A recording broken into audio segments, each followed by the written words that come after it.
sa bawat yugto ng kasaysayan.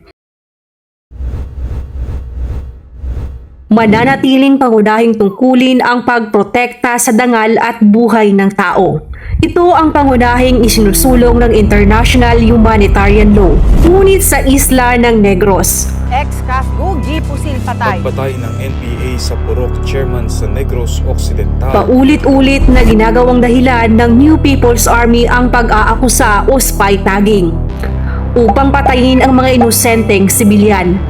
Ang pagtrato at pagpatay sa mga karaniwang mamamayan ng kapayapaan at pag-unlad ang tanging hangarin ay isang malinaw at mabigat na paglabag sa IHL.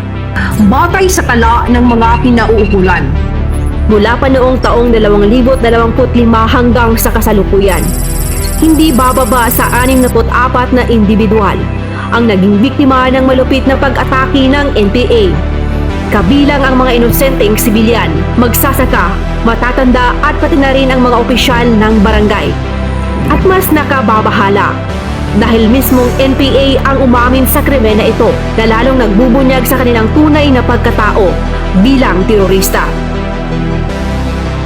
Sa ating paggunita sa buwan ng International Humanitarian Law, ating sariwain ang alaala at ipanawagan ang katarungan para sa mga biktima ng ilang dekadang karahasan na dulot ng CPP, NPA, NDF. Huwag nating hayaang manaig ang takot, bagkos pairalin natin ang hangaring makamtan ang tunay na kapayapaang may paggalang sa karapatang pantao.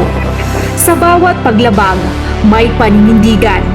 Sa bawat pang-aabuso, may pagtatanggol. At sa bawat hamon, nananatili ang ating panata.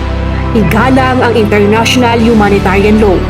Ang hukbong katihan ng Pilipinas ay kagapay ng sambayanan sa pagtataguyod ng makataong pag-unlad at kapayapaan. International Humanitarian Law para sa sangkatauhan, para sa kapayapaan, ating isa sa buhay.